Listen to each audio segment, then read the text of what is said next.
There are no words that can capture the horror and the evil of this unspeakable act. Children are dead. There are families that have a deceased child. You cannot put into words the gravity, the tragedy, or the absolute pain of this situation. We are a Minneapolis family. But to everybody out there, do not think of these as just somebody else's kids. Those families are suffering immense pain right now. Think of this as if it were your own.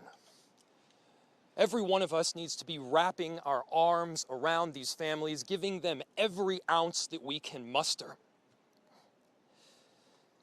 These were Minneapolis families. These were American families. And the amount of pain that they are suffering right now is extraordinary. And don't just say this is about thoughts and prayers right now. These kids were literally praying. It was the first week of school. They were in a church. These are kids that should be learning with their friends. They should be playing on the playground. They should be able to go to school or church in peace without the fear or risk of violence, and their parents should have the same kind of assurance. These are the sort of basic assurances that every family should have, every step of the day, regardless of where they are in our country.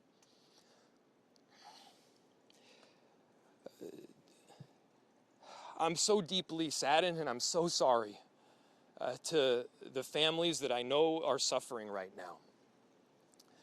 My ask is to everyone, stand by them. Love them. These families have forever been changed, and we've all been changed with them. We need to do everything possible to support them through this time. We have a family resource center that has been set up. I'm grateful for all of the law enforcement agencies from a number of different jurisdictions, all the different departmental support that we've received. They're going to be working tirelessly. There's also a family resource center that is being set up as we speak to make sure that we're there for everybody. Again, to the families that are suffering, to those that have experienced loss, I'm so deeply sorry. We're going to be with you every step of the way. We love you. This kind of act of evil should never happen, and it happens far too often. The chief will provide additional details.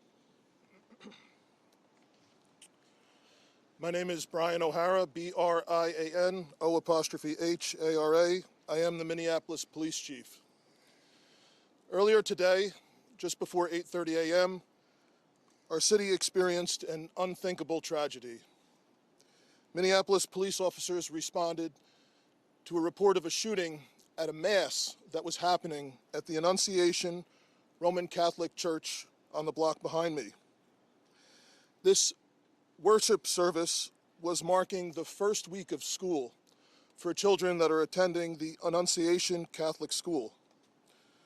During the Mass, a gunman approached on the outside on the side of the building and began firing a rifle through the church windows towards the children sitting in the pews at the Mass. Shooting through the windows, he struck children and worshipers that were inside the building. The shooter was armed with a rifle, a shotgun, and a pistol.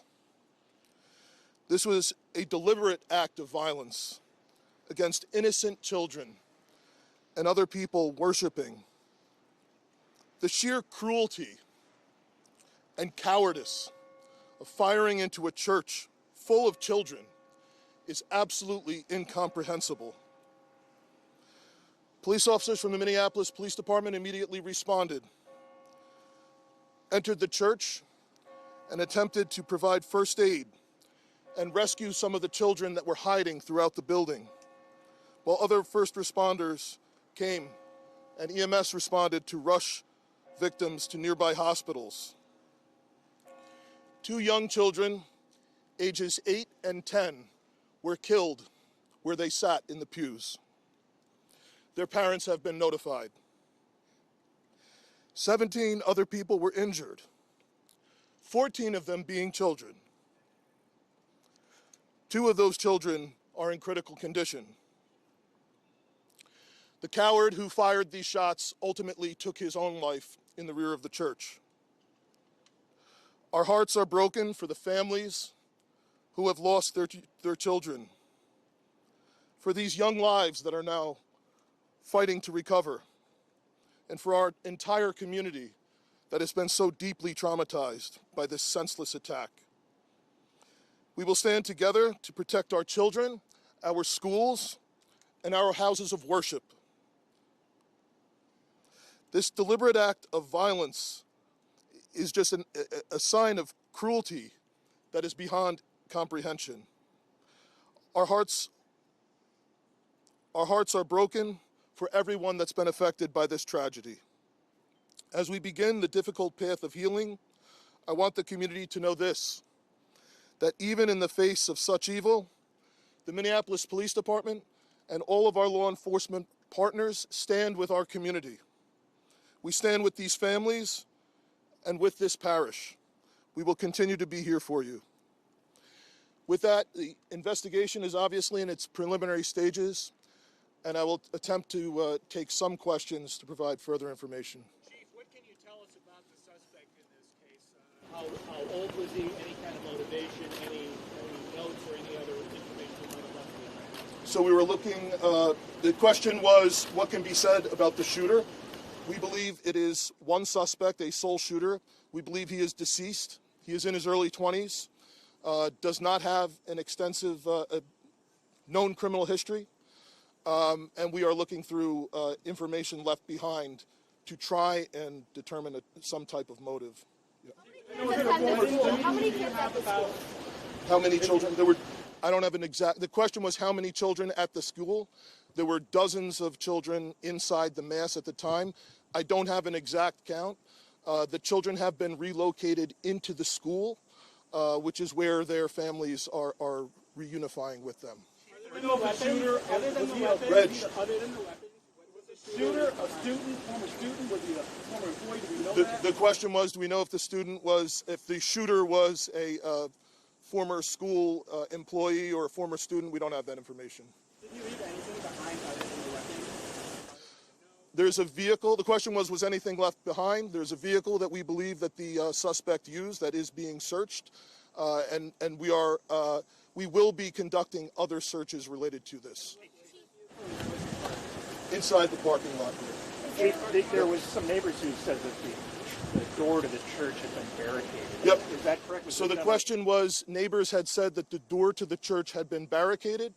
The shooter approached on one side of the church building, and on that side, at least 2 doors, it appears there had been like a 2x4 placed. So not all of the doors around the building, but on the side where the shooter did fire. And on the outside? On the outside, yes. Shootings related. Were there any explosives that were found? The question was there any explosives? There were reports of that.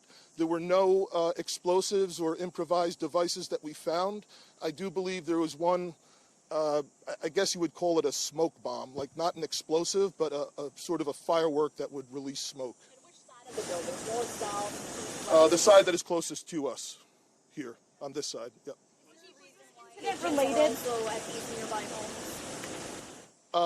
I don't have specific information on that I can release. Gunshot wound to this suspect? Yeah, the question was, is he dead from a gunshot wound? The answer is yes. We believe he took his own life in the parking lot. Was this outside or both inside that he was shooting? The question was he shooting outside and inside? He was absolutely shooting outside of the building on the side of the church, inside through the windows. It appears he may have gone inside, but I don't believe we've located any casings inside the building. So I'm not certain if he fired also while inside. It appears, if not all, most of the shooting happened outside the building. Shooting related to any other shootings that happened in the last 24 hours? Yeah, Taylor's asking, is this related to any of the other shootings? This does not appear to be related to any other shooting in the city. You know approximately how many rounds were fired? The question was how many rounds. I would say it's in the dozens. We don't have an exact count. There's a sidewalk on the outside as well as a grassy area. So obviously we are going through and taking our time to process the scene. Was he firing just one weapon, like the rifle, or? The question was he firing one weapon? We believe he had fired all three. He had a rifle, a shotgun, and a pistol.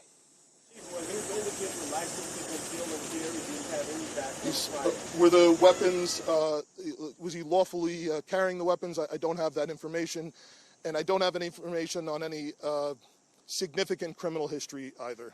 Was he dressed at all in any tactical type of gear or anything? It appeared he had some black clothing on, his cargo-type pants.